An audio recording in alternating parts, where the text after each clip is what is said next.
The silent treatment isn't them needing space.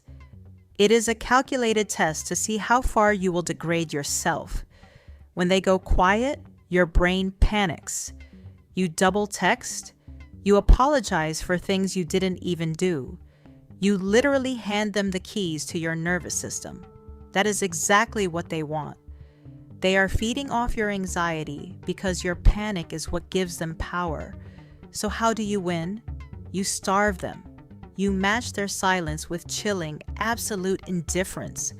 The second you genuinely become unbothered, their weapon becomes utterly useless. The first thing you need to understand about the silent treatment is that it is not an absence of communication. It is a highly engineered, deeply aggressive act of psychological warfare. And right now, you are losing. When someone cuts you off, your brain literally registers it as physical damage. You feel it in your chest, the heavy, suffocating panic. They know this. They are counting on this.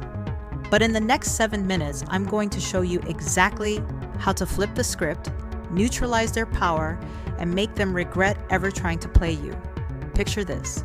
It's 11 p.m. You are staring at a screen. You know they saw the message. You know they have their phone in their hand. But there is nothing, just a void. In that void, your brain starts working against you. You start replaying every interaction, dissecting your own words, and suddenly, you are apologizing for things you didn't even do wrong. That is a trap. The silent treatment is designed to make you punish yourself so they don't have to.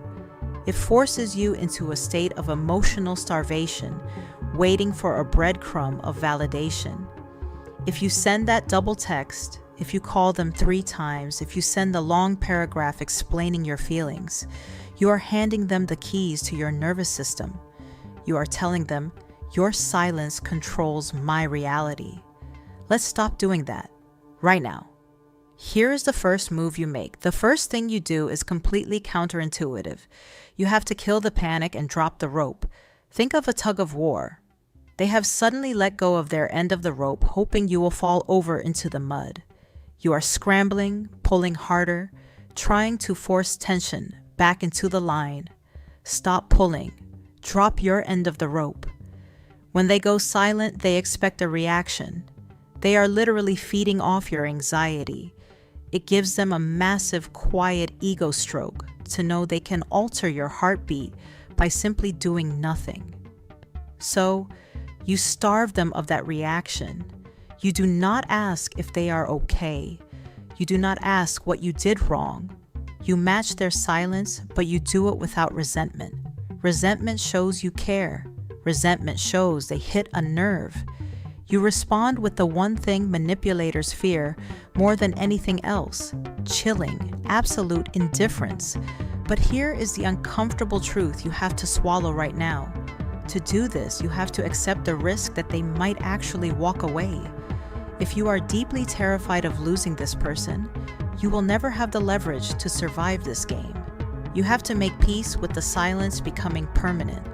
Because the very second you become genuinely unbothered by their absence, the power dynamic snaps violently back into your hands. This brings us to the second move. You must violently redirect the obsessive energy. Right now, they are the main character in your head. You are staring at the ceiling at 2 in the morning, spending 90% of your mental bandwidth trying to decode a puzzle that has no answer. You are paying premium rent for them to live in your brain. Evict them. When the silence hits, your body goes into fight or flight. You feel that tight, cold knot in your stomach. Do not sit in a dark room stewing in it. Move the energy. Go lift heavy weights. Fix that lingering problem in your business. Force yourself to be around other people. It sounds like basic advice, but this is pure behavioral architecture. You are physically retraining your nervous system to understand that your actual survival does not depend on the vibration of your phone. And pay attention to what happens when you do this. 2 days pass. 3 days. You haven't reached out. You haven't posted those pathetic, passive-aggressive quotes on social media hoping they see it. You have simply vanished into your own reality. Do you know what happens in their brain when you do that? Their script breaks.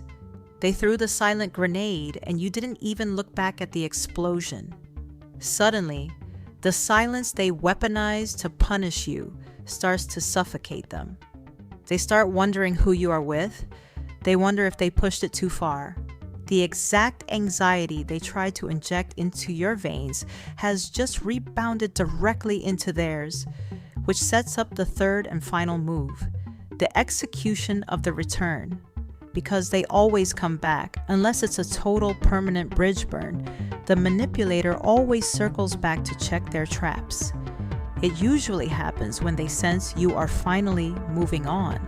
They will toss out a low-effort hook, a random meme, a "hey, just thinking about you," or they will just casually reply to something days later as if the silence never happened. This is the ultimate test of your frame. If you jump at that message like a starving dog, you instantly undo all your hard work. You prove that the silent treatment works, and they will use it again the very next time they want to control you. Instead, you become a mirror of cold water. You don't ignore them forever. That's just playing their game back at them. You wait. You let their message sit there until it is highly convenient for you to reply. And when you do, you are brief, polite, and totally devoid of warmth. You give them nothing to grab onto, no anger, no relief, just a terrifying realization that while they were busy playing games, you outgrew them. This is the ultimate secret of human dynamics. People treat you exactly how you train them to treat you. By refusing to panic when they pull away, you are laying down a brutal boundary without saying a single word. You are telling them, "My peace is not fragile, and my presence is a privilege." If you want access to me, you bring consistency. If you bring games, you get nothing. You stop being a victim of their moods. You become the architect of your own reality. The silence stops being a weapon used against you, and it becomes a filter. A filter that quickly removes people who don't have the emotional maturity to sit at your table. Surviving the silent treatment is just the first step in reclaiming your mind. But the truth is, interpersonal games are just a fraction of the psychological warfare you face daily. The very strategies used to manipulate you in relationships are being weaponized against you at scale on your feed by people claiming to sell you power and dominance. You need to know how to spot the grift. Make sure to subscribe, because my next deep dive on why alpha, advice online is psychological manipulation, goes live on Friday.